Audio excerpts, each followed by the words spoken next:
Welcome back to That Rugby podcast, hosted by the Rugby Booth. Myself and Husey are back for another week.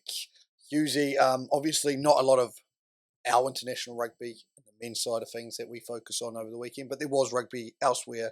A lot to kind of discuss that has come up over the week, particularly with domestic comps, especially Southern Hemisphere, and then there's also big talks up in the Northern Hemisphere that we're going to get into. But first of all, they announced Super Rugby.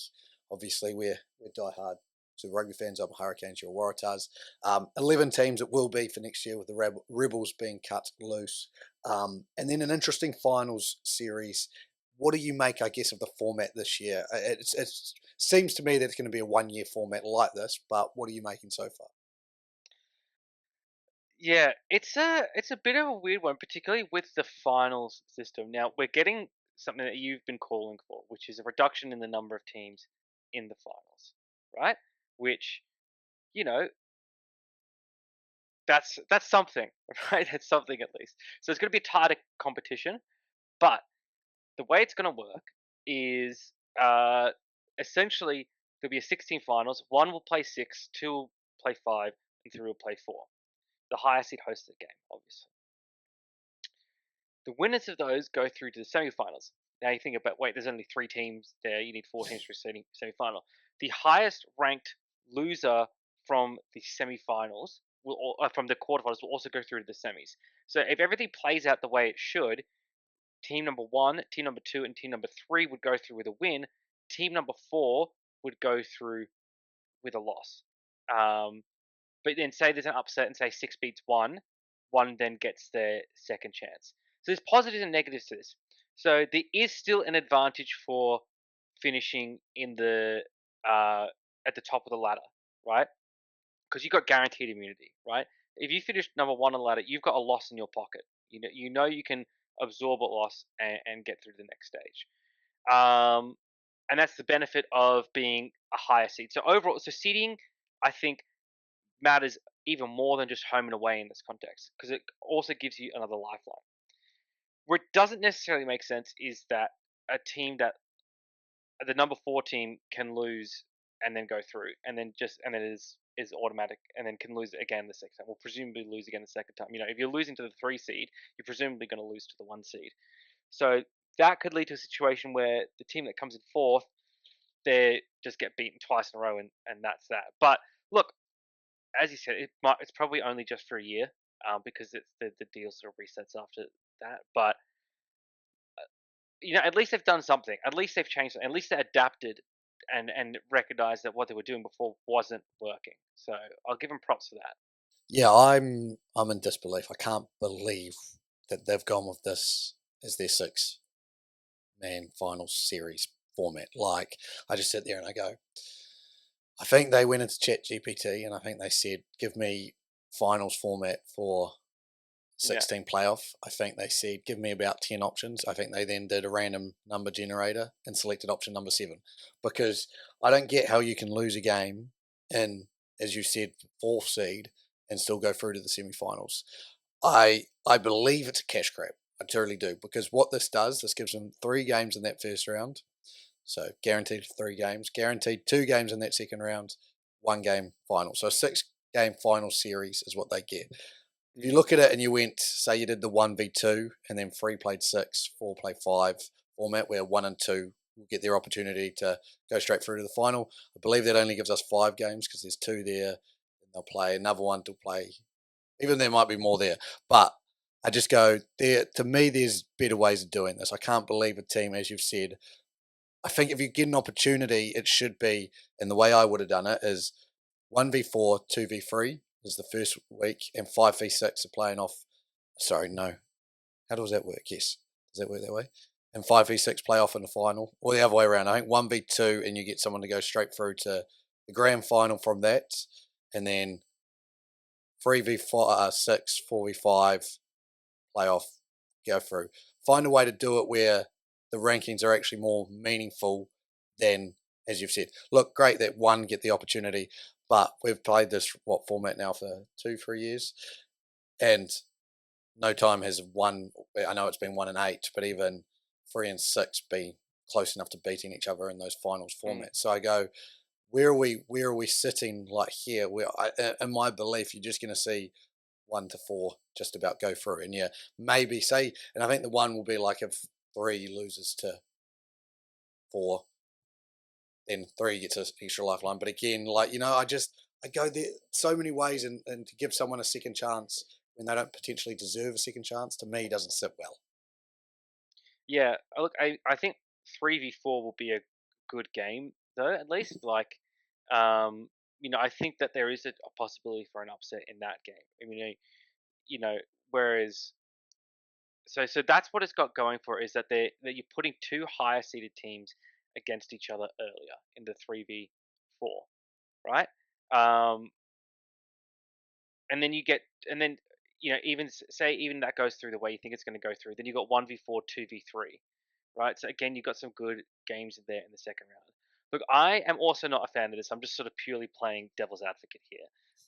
But I'm also not a huge fan of this. But yeah, I think you're absolutely right. It's got to be to do with the broadcast deals and the number of games they get in the finals series. Because you know, previous to this, we would have had 4 quarterfinals, 2 semifinals, and a final, 7 games, right? So to go from 7 to 5 is a big drop off. Look, I understand it. I understand why they've done it. I think, um, you know, it's unfortunate case where I think that competition concerns have come second to broadcast concerns, but they need the money. It's simple as that. It's good to keep the competition going. So, look, what we're as well, if we're looking out to the future of this competition, there's discussions going on in the Northern Hemisphere around the URC and the English Premiership and things like that. And one of the options being floated around there would essentially result in the South African teams being excluded from those competitions, which you never like to be negative, but that would be incredible for Super Rugby to have the South African teams come back. I think there's a part of the South African fandom would even welcome that as well. I'm not sure. I'd love to hear from South African fans and hear what you think about that. But I would love that. I think it would make everyone better. You know, like being able to play that South African style regularly. I mean, there's been a pretty. I think we could say it's been a pretty marked. You could see it pretty much on the line when South Africa left Super Rugby, the difference in quality in the Australian and New Zealand teams as well. I think that I don't think that's unfair to say. And yes, of course, there's natural talent degradation as well, but there's also exposure to that different play style, exposure to that different um, way of thinking about the game. So I think it'd be great. I think it would boost the popularity here in Australia immensely because there are a lot of South African expats here. There are a lot of South African expats here who, let's be honest, they they only watch the Springboks play now. They're not really. It's difficult for them to watch their teams play, their club teams play, because they're in European time zones. But now, if you're starting to have games in Australia and New Zealand again with those South African teams, that large expat population is going to be re-engaged. So yeah, look, I think it is that's where I'm hoping it's going. It's not confirmed by any means, and there's lots of possibilities up in the air there. But for Southern Hemisphere rugby, for Australia and New Zealand, they've got to be praying that that happens. Yeah, it's funny, isn't it, that you look at competitions that the South African and the Springboks teams have gone into, and then made that competition better. Like if you think about Super Rugby, we miss them. URC's all of a sudden become a pinnacle competition purely because of what Springbok teams can offer. And you go through all of that, they're the ones sitting on the outside. To me, it's just so interesting. Like I know, and again, as you said, URC hasn't made any formal decisions. Like there's Mm, discussions, and it's more the Premiership pushing for it because the yeah. Premiership is also in a struggling situation at the moment. They're looking for their future, seeing where that is, even if it's just an Angelo Welsh um, competition rather than the whole URC. But I think it benefits everyone. I agree as well. The only ones who I think, and it's funny enough that we even discussing this, like the only ones that probably can sit there and say they don't really mind how it works are the South Africans. I think they'd be happy in the But URC staying, and I think they'd be happy in Super Rugby as well.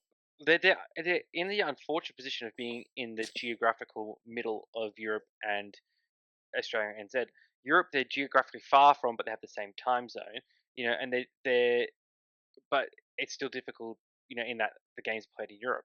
Whereas with Super Rugby, you have that rotation. There's more travel involved, yes, and the time zones aren't great. But then you're also playing Southern Hemisphere teams as well. You're going up against Kiwi teams and Aussie teams and things like that. Yeah, it's they're yeah, it'd be great to have them back, and it just makes the competition better as well. More interesting, more teams. Um, there's a lot of thought to be done around Australian and New Zealand rugby domestic and Pacific competition. So there's that option. Then there's the options of you know making them purely domestic leagues, like we've chatted about before in the podcast. There's a lot of options that I'm sure Sansa and Super Rugby are weighing up. Yeah, I guess, and as you said, I'd pitch this to South African fans. I wonder where they want to be. Like, Mm, again, like you said, the time zone works better for Europe, but do they actually care as much? Because obviously no yeah, history and stuff, like as as a neutral supporter, we obviously want South Africa back now because we saw what has happened, and look, we have to put our hands up and admit a mistake, especially New Zealand rugby, that we thought we could do it alone, which we couldn't. mm, Well, we can, but as we've clearly seen, the product isn't better. Like no, we could do what we're doing, and we could continue this, and it'll be a viable product. But there's clear evidence to show that previous when Springboks teams were in it, South African teams were in it, it was a better product. So I go, what does a South African person want? What do South African people want?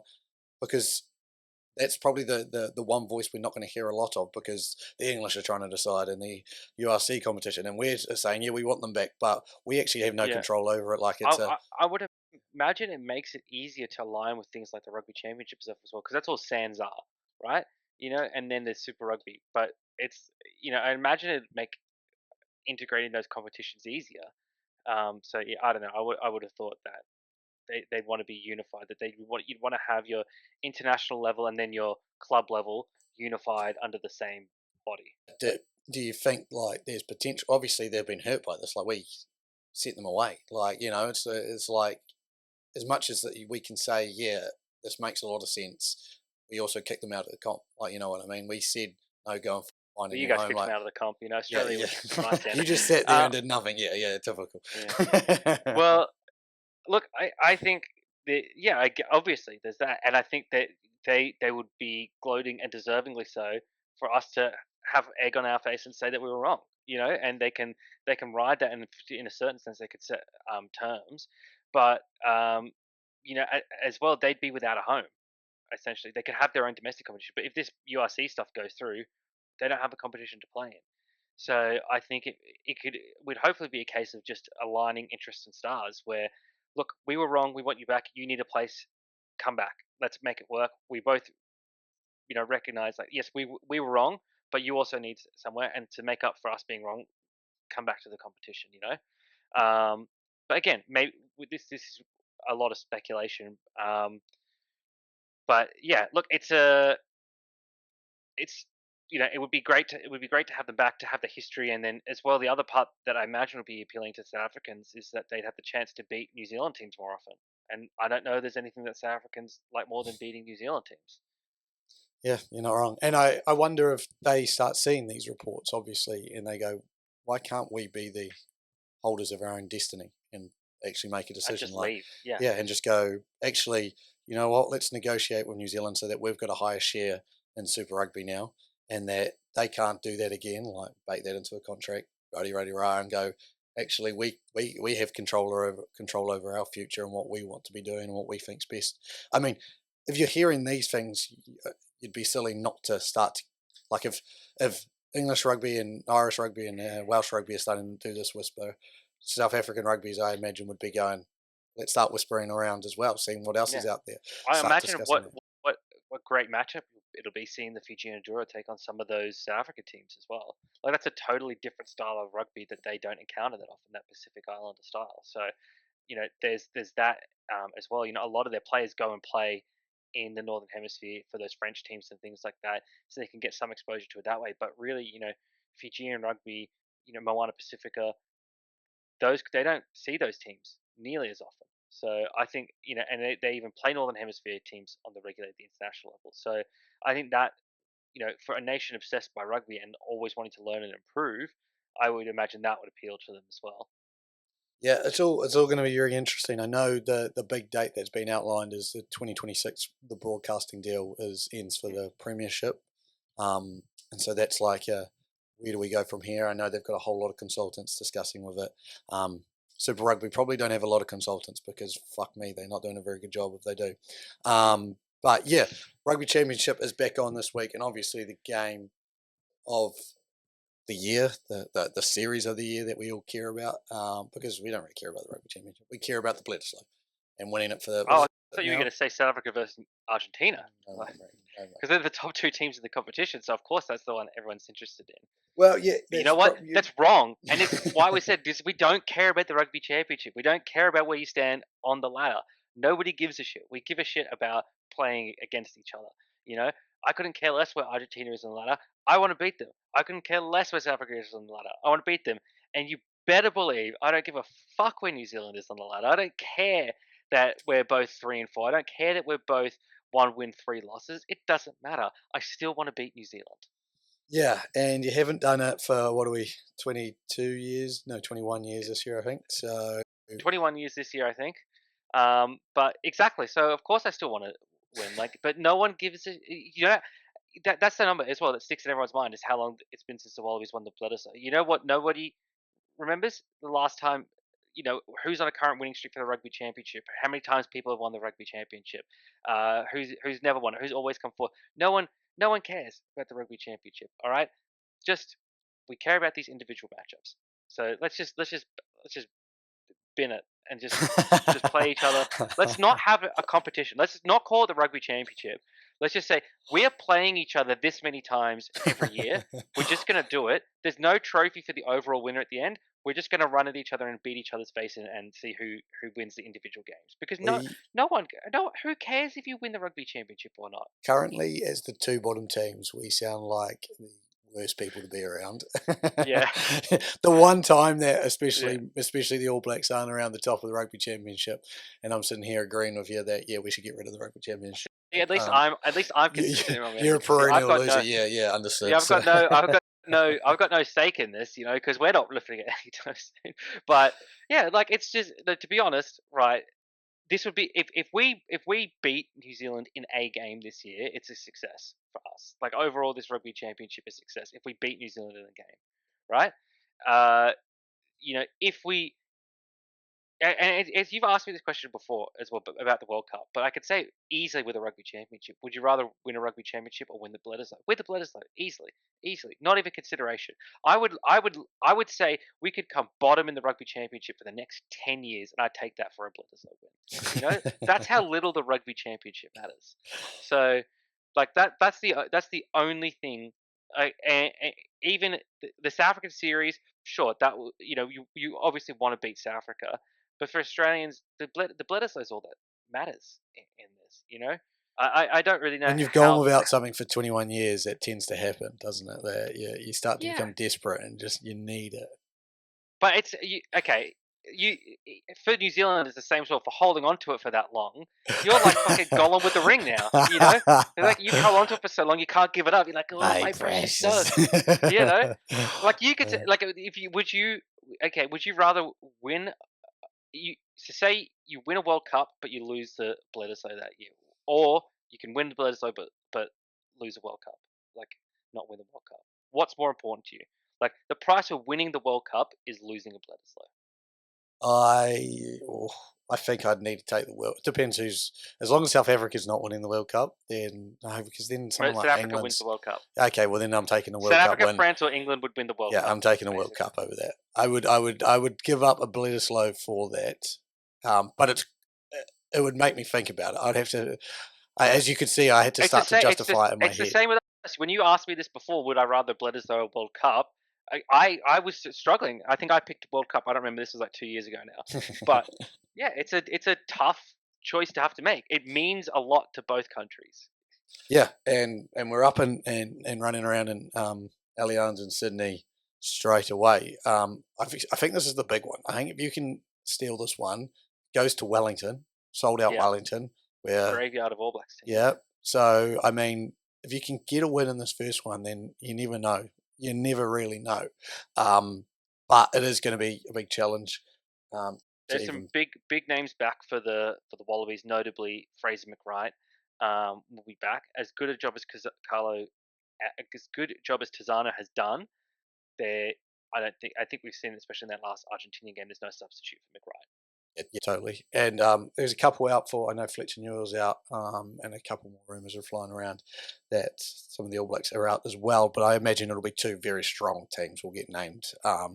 potentially out there with strongest lineups that they can. It'll be really interesting, I guess, the makeup, like who's going to play 10 for the Wallabies, where does Bowden Barrett fit in, a lot Well, of storylines leading into it. you know, and this is a name I think we're going to get seen chucked around for the spring tour.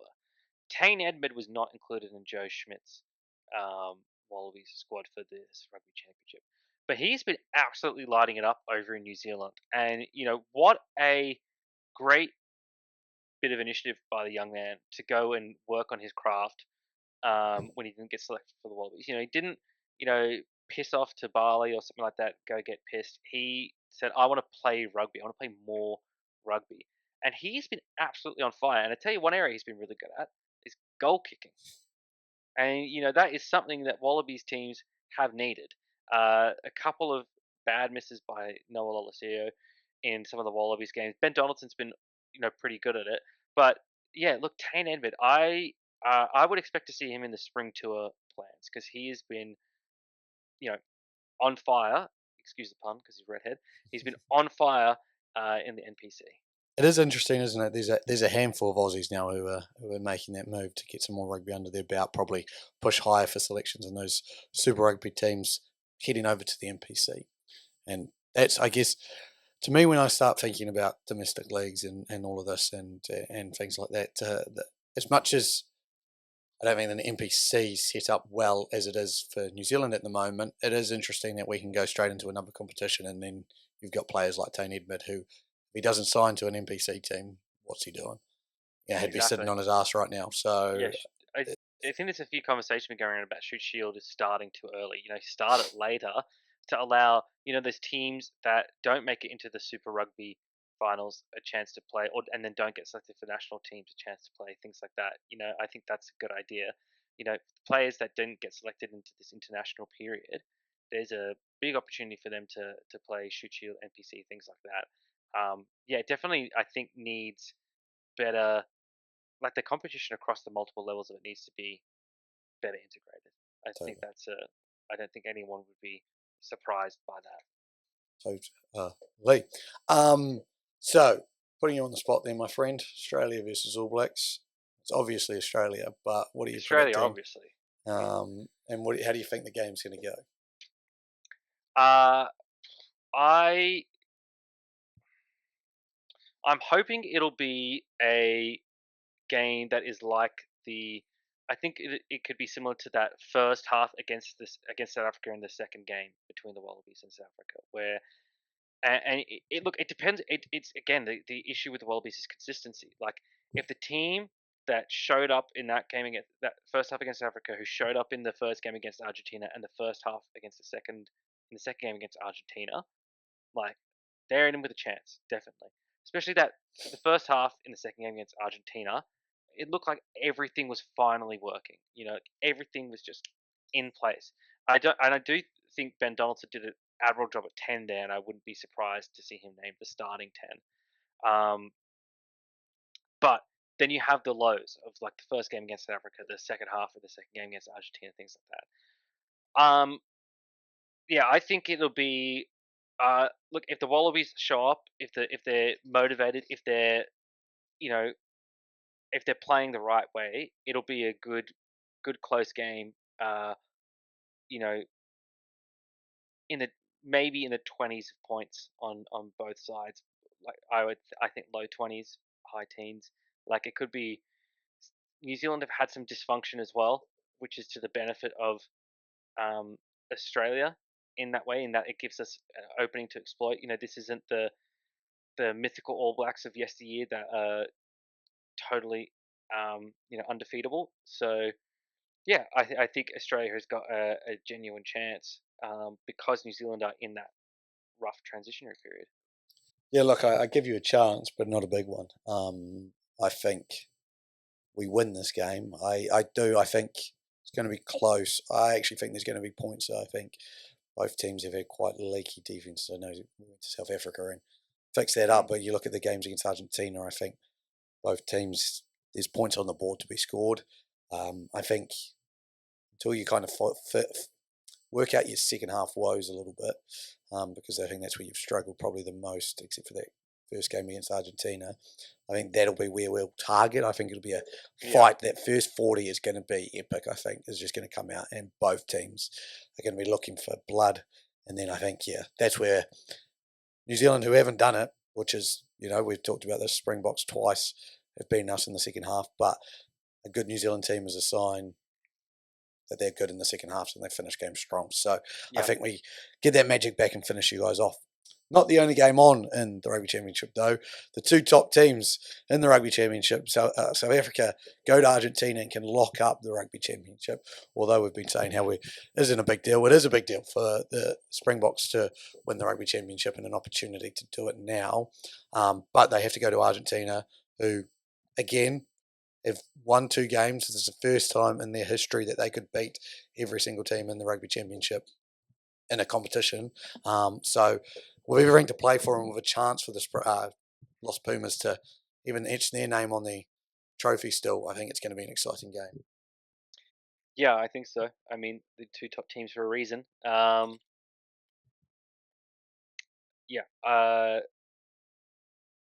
We say we like to see history, but I think this is some history we would like to see.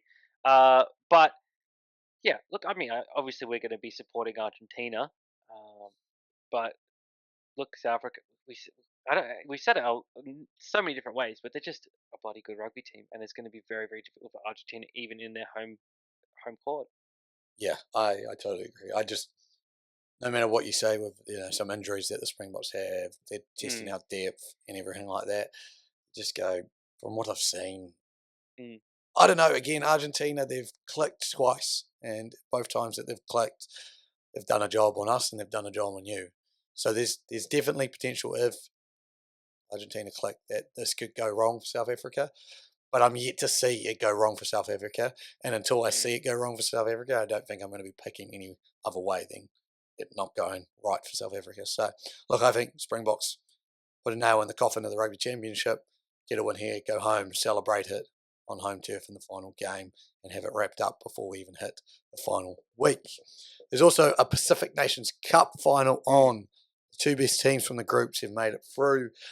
So Fiji won their semi-final against USA, actually quite a bit closer than you probably would have expected, 22-3. And then Japan ran Samoa off the field in a 47-20-ish win. So we have Fiji versus Japan in the final in Japan. It's going to be one hell of a game. Those two teams have been coming together. Eddie Jones's first crack at silverware for a very, very long, very, very, very long time. Mm-hmm. So I assume we're all supporting Fiji then, I think purely so. because of Eddie Jones. I think that's a safe bet. Yeah. Which again, Fiji playing our domestic competition. Fiji don't have Eddie Jones as their head coach. Makes a lot of sense that we wouldn't be supporting Japan Yeah. right about now. But will be an exciting game. Samoa play USA in the battle for 3rd and 4th, and Tonga beat Canada in the battle of the losers. And lastly, to round us off today, both of our female teams were on the field last week. Yeah. And it didn't go well. Let's just say that. It didn't go poorly, but it didn't go well.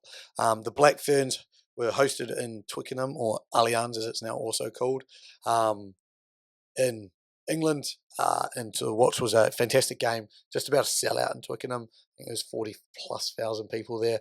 To see the Red Roses win 24-12, which I will say is an improvement on the last time we met. Yeah. And I will say this, it was quite funny. I don't know if you saw the tweet or the X or whatever they're calling it these days.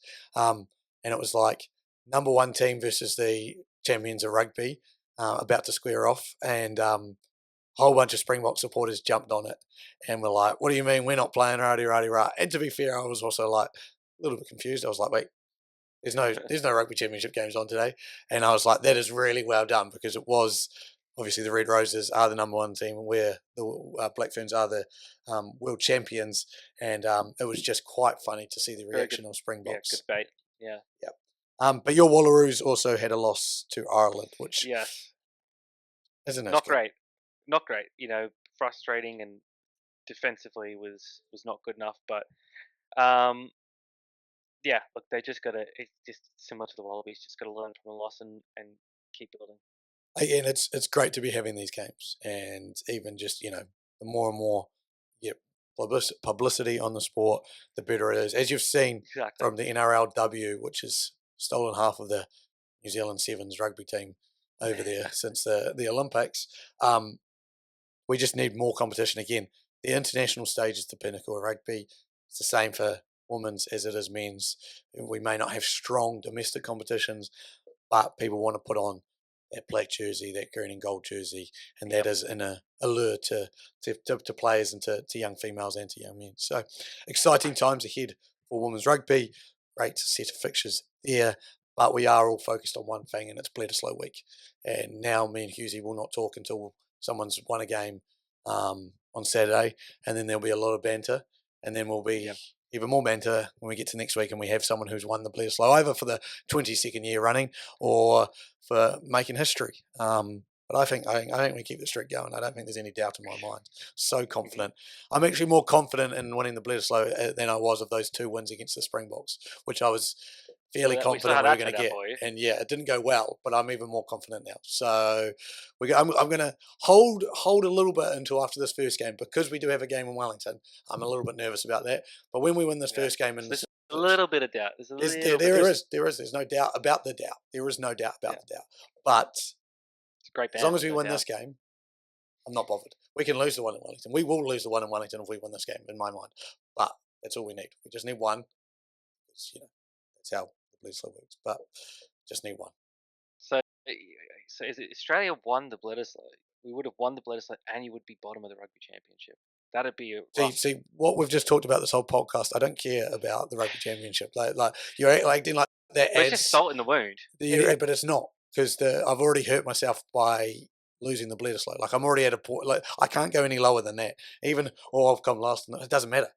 We've lost the Bledisloe. It's like you've just been pushed down a bunch of stairs and then someone pisses on you. It's like it's just insult to the injury, But it's not, because I'm not insulted. Like it's like their piss is water. It's just all it is, really. Okay. It's not even piss. It's just water. So I'm not bothered by it. I'm not even bothered by it. Yeah. I'm more worried about the multiple broken bones I have from falling down the steps because of it would be no one would enjoy giving you grief more than South African fans. Like us Australian fans, we wouldn't care about the rugby championship. But the South Africans would be laying in with the boot if New Zealand came bottom of the rugby championship. Have we ever finished bottom of the rugby championship? I don't think so. I wouldn't. Doubt it. Probably not the rugby championship, but we definitely would have in the Tri Nations at some point. Yeah, 3 teams in again. But I don't think we would have ever come. Yeah. So you would the South African fans would be laying the boot in if you guys came bottom of the rugby championship. But it's not going to happen. No, but it's not going to happen. But it's not going to happen. There's no doubt about the doubt. There is no doubt about the doubt. All right. It could happen. You're telling me there's a chance. Just slim one. But that will do us. You're telling me there's a chance. That will do us for today. We will be back again next week, where we will be recapping a famous Bledisloe win for the All Blacks. I feel a 67 from Argentina. About this week's game, not like a previous game. So make sure you stay tuned for that. But for now, thank you for joining us. I've been Luke. That's been Husey. We'll see you later. Goodbye. Peace.